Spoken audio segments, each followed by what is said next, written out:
O juízo investigativo, quarta, 10 de junho. Vamos estudar um pouquinho sobre o juízo investigativo. Nós já vimos nessa semana que muito dos princípios que nós temos estudado na profecia tem um apoio forte dos reformadores.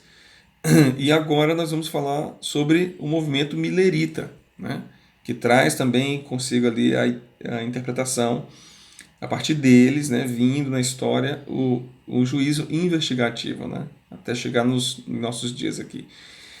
Somente em 1800 foi que começou a ser considerado os 2.300 tardes de manhã, essa profecia, e compreendida de fato aí o que esses pontos, né, a profecia queriam de fato representar, chegando até a segunda vinda de Jesus. Então nós vimos que no capítulo 7 fala ali de Babilônia, né, é o primeiro animal. No capítulo 8 não fala porque ele já está dentro desse período da Média Pérsia.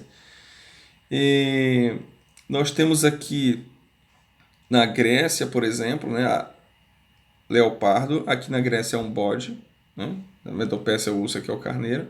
Roma pagã é o quarto animal é citado. Roma pagã, o chifre se move horizontalmente. Nós temos esse chifre que se move de maneira horizontal. O chifre, a Roma papal, o chifre pequeno, no capítulo 7. Roma papal, o chifre se move verticalmente até atingir o príncipe do exército dos céus. Né? Então aqui está o gráfico comparativo aí dos dois capítulos, 7 e 8.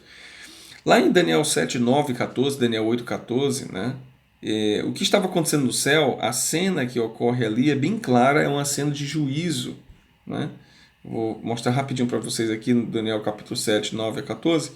Continuei orando até que se foram postos os tronos, e o ancião de dia se assentou, suas vestes eram brancas como a neve, e os cabelos da cabeça como pura lã, seu trono eram chamas de fogo, e as suas rodas eram fogo ardente. Um rio de fogo manava e saía diante dele, milhares e milhões e milhares o serviam, miríades de miríades estavam diante dele, e assentou-se o tribunal. Olha aqui. E se abriram os livros, é uma cena de juízo. Então eu estive orando por causa da voz insolente das palavras que o chifre proferia, ou seja, é um juiz aqui que está sendo tratado e tem o chifre pequeno, né, sendo julgado. E estive olhando até que o animal foi morto e o seu corpo foi entregue para ser queimado. Quanto aos outros animais, foi tirado o domínio, né? Todavia, foi-lhe dada prolongação de vida por um prazo de tempo, ou seja, já tinha um tempo determinado que eles estariam vivos. Lembra que esses animais, né, eles são os reinos que passaram: Babilônia, Medopécia, Grécia e Roma. Ok?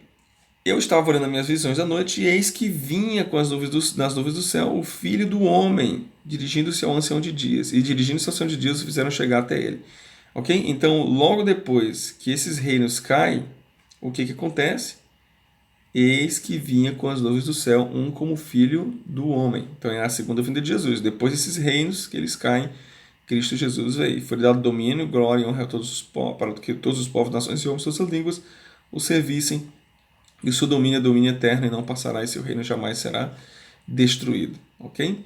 Então é claramente uma cena de juízo. Daniel 7:8, o juízo acontece após o período de perseguição medieval, que ele termina em 1798 com a prisão do Papa pelo general Berthier. Ok?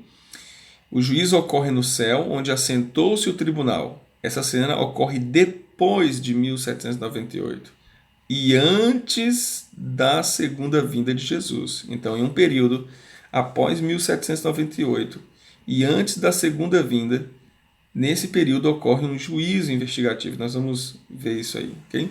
O juízo de Daniel 7 está em paralelo com a purificação do santuário. Lembra que no capítulo 8, 14 diz assim, né?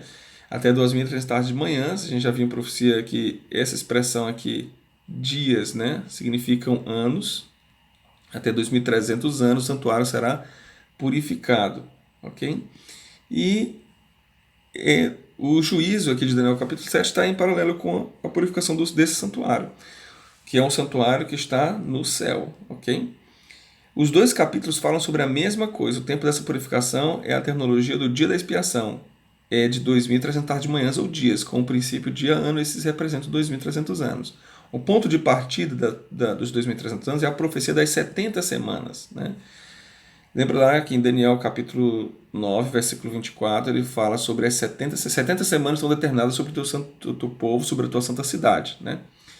E ele diz que essas 70 semanas, elas foram cortadas. Essa é a palavra, shatak, cortada. Da onde ela foi cortada? Ela foi tirada dela, não foi inventada, ela foi tirada daqui, ó. Dos 2.300 anos, tira 70 semanas. 70 semanas são quantos dias? São 490 dias em profecia bíblica. Dias são anos. Então, a profecia está falando que num período de 490 anos que está dentro dos 2.300, ok?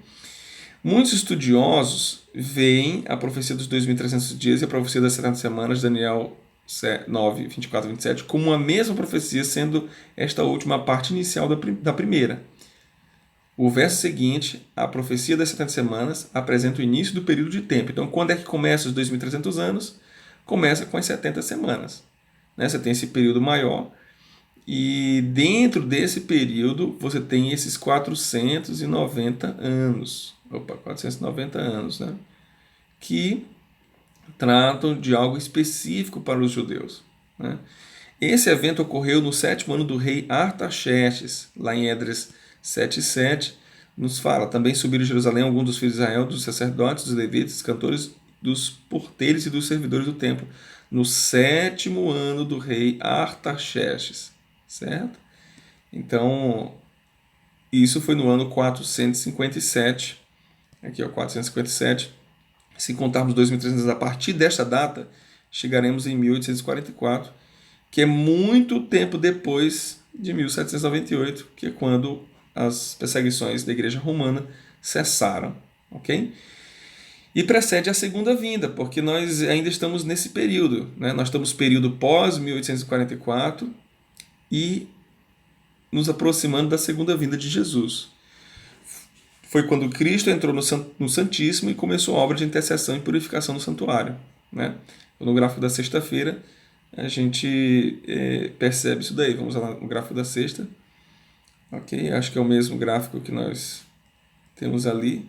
É o mesmo gráfico que nós temos, né? O mesmo gráfico aqui da quarta-feira, esse gráfico aqui. Então, amigos, a própria profecia nos revela que, de fato, não tem mais nada depois disso, ok? 2.300 anos, o término dessa profecia, que chega em 1644, é o fim de toda profecia de tempo, ok? Toda profecia de tempo, ela termina aqui, tudo termina aqui, não tem mais nada depois disso. O que tem depois disso aqui é a segunda vinda de Cristo, certo? Que Deus então te abençoe, saiba que nós estamos nos momentos finais da história desse mundo e que muito em breve nós veremos Jesus voltar em glória e majestade, porque os reinos desse mundo já caíram e os últimos que ainda permanecem, né, eles chegarão ao seu fim e serão julgados, como nós vimos no estudo de hoje. Que Deus te abençoe e tenha um bom dia na presença do nosso Deus.